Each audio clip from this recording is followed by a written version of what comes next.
So Zach, where's your monkeys? What monkeys? You got a barrel. Where's the monkeys?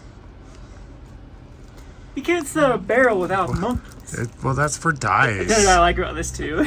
You have priced $35. And What? then They 40. must have one got stuck off of there. So whoever, like, when they pull it up, whichever side it's on, it's more expensive. Guess. Hey guys, Kevin here, and Zach behind the camera.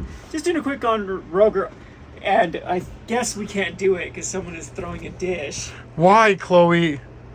Yeah. Kevin feeds you. Does he not feed you? They Look at this. Look at this. Look at all this fat. You lost so much weight when you went hiking.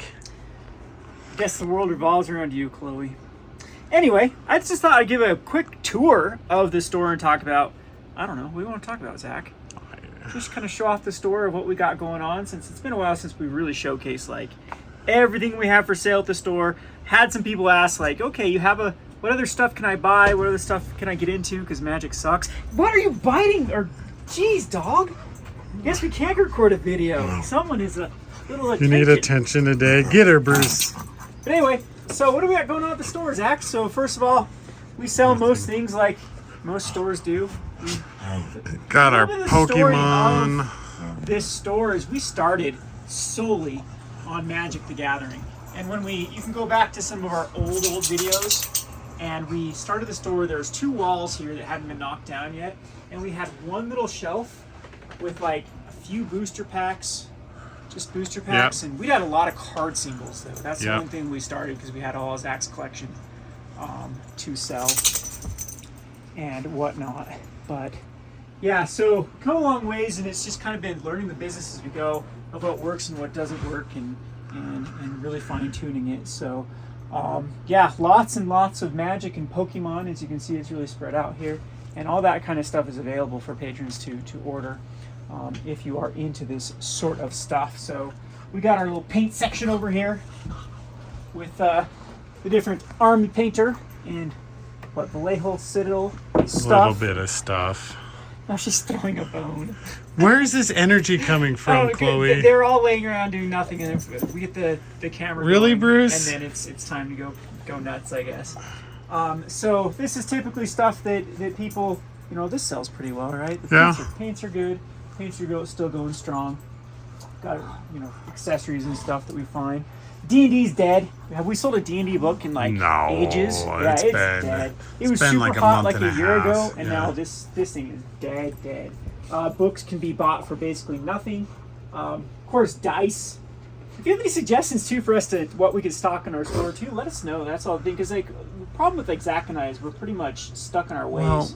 The biggest thing with like I've noticed like we can't get like super specialty dice. Nobody will spend over $25 on dice. I mean, we carry them if they rot on our shelves. I mean, we're in good shape right now financially, but it's still, I don't want to be spending like hundreds of dollars on stuff that will just sit forever. I'd rather have that money to keep moving for purchases that can be sold. I've had to dust this thing off so many times. I know. I think it just looks kind of cool. It does. For it, so about that on closeout, but. Yeah, Warhammer still pretty good. Warhammer sells pretty good. There's a lot of diehard players for it. And then we have, like I said, lots of Pokemon stuff. About your board games. You talked about board games last time. Yeah, this is just funny. Like, I don't know. I'm kind of still a comment. It's been bothering me. I don't know why I like actually read negative comments on YouTube and focus on those rather than all the positive ones. But some mouth breather. Basically, like, wants to tell me how to run my business, that I can't rely on Magic, blah, blah, blah, and this is, like, a good thing, that the Magic Gathering market's crashing and stores can't make money, because I can sell snacks and accessories. Bunch of morons. This whole section does not justify the square footage of the store. No. I could sell board games forever. Like, if people coming in all day long, maybe and purchasing them and stuff, but we could, like, flood this entire area with board games after board games, and it still wouldn't pay its square footage, because board games are they're small purchases on the scope of things. Like if you think about buying Magic, you buy sleeves, you buy dice, you buy playmats, and people spend a lot of money on that. A board game, you buy a board game even our big board gamers will buy at max like one per week of a board game, and that's like our best, and those are great customers. Don't get me wrong, that's awesome. That is a really really dedicated board game player that's buying one board game per week. Until they fill up their shelf that they have. And then yeah, well, they it's, still do. Then they get rid of some and stuff. But it's still peanuts. It's peanuts compared to like what Magic the Gathering brings in. I've always said that this sort of board games, especially in some of these other nerd hobbies, they owe Magic the Gathering and Pokemon so much, because without Magic the Gathering and Pokemon, they could not, like, stores could not be open. Like, Magic subsidizes the rest of these hobbies by giving it a reason to have a store. Yep. And it's funny, I meet a lot of other stores. It seems like the personality type that actually does start game stores is the board gamer. Every store that keeps popping up here in Utah, they don't want to get into Magic. So, like, you go to some of these smaller towns and they'll start a store and like, we're not going to carry Magic. And then they realize you can't make enough money on this sort of stuff. You can't sell enough snacks and sodas and board games and things that they eventually have to start catering and carrying Magic the Gathering. Yep. And Pokemon especially. And it's funny because it seems like the personality type is pretty anti-Magic, because these board gamers, these super ultra casual, kind of like the family gamer, that start these stores and they just, like, little by little, they start turning into a Magic the Gathering and Pokemon store. But yeah, so board games, I try to keep most of them in stock and stuff, just because I like them, but it just doesn't justify the square footage for what you get for it. I mean, this is why our store is tiny too. We like to keep our overhead as small as possible. I think some people in our area found out the hard way that trying to go into massive square footage in a big operation will drain you dry quickly. That every dollar of overhead means that you're gonna have to be selling like $3 worth of product at that point to pay for everything. So accessories wise, we carry a lot of stuff here. My favorite go-to binders are the Dex binders. Ultimate Guard makes some good ones, so does Game Genic. I've got away from Game Genic binders just because they're more expensive than Dex, and I just think Dex are just better. If I had more colors of playmats, I'd make some more custom playmats and stuff. Get some colors of playmats. Okay. Jeez. Game Genic sleeves though still good. We got the full display of stuff. They make actually pretty good products for this stuff. Dungeons. You can see how this store is kind of like what Kevin likes, because we have like the Dex binders and the boulders. Those are kind of my go-to accessories with boulders. Love boulders.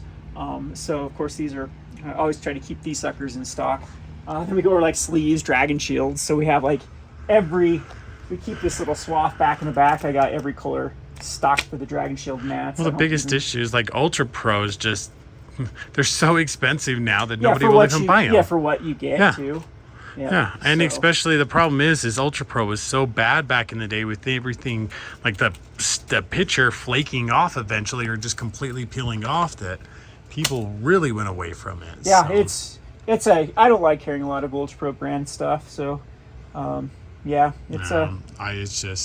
been gotten more expensive. So Game Genic is good. What do you like, Bruce? There's our snack section. I wish we had a bigger, but this is like, I don't know. Well, what else can we have for snacks in this area? Yeah. This is the stuff that sells. Some candy bars, Slim Jims, fruit snacks. And where did that come from? They just want to interrupt the video, so I think you guys don't read this. Anyway, hey, Chloe, buttons. So I thought I'd just close off this because we did have another order for a mystery box that I thought I'd give my advice on. So this person wanted to spend, I think it was $350 or $375 on the most investable products. And for non-Magic, I wanted a little bit of non-Pokemon too. This is really the only thing I can come up with that's actually aging well from the Flesh and Blood is these classic battles. It's doing quite well. I actually don't like this. The value's not of the decks. Chloe, buttons, stop. Sit.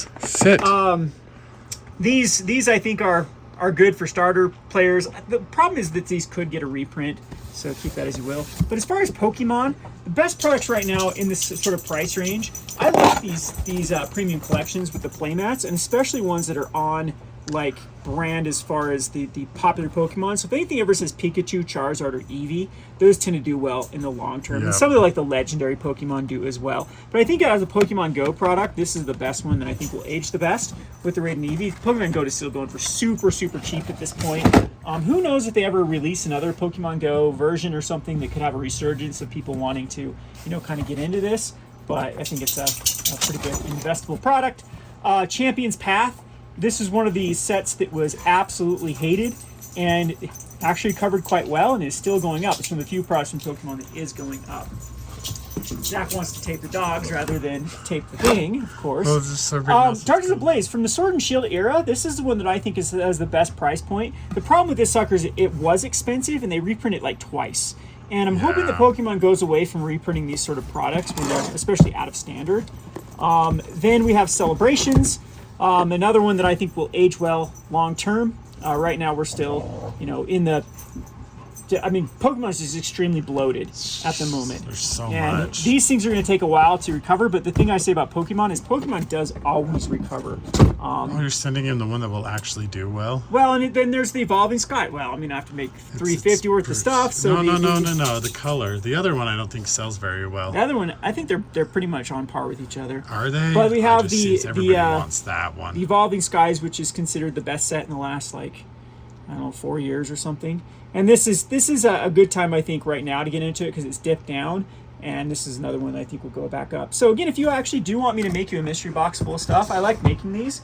This one I didn't do too creative for because it's just wanted more investable products. But if you ever want like a package for your kids, or if your girlfriend or whatever, your wife, whatever, give me some ideas of like stuff you'd want, board games, accessories, and I love throwing these type of packages together.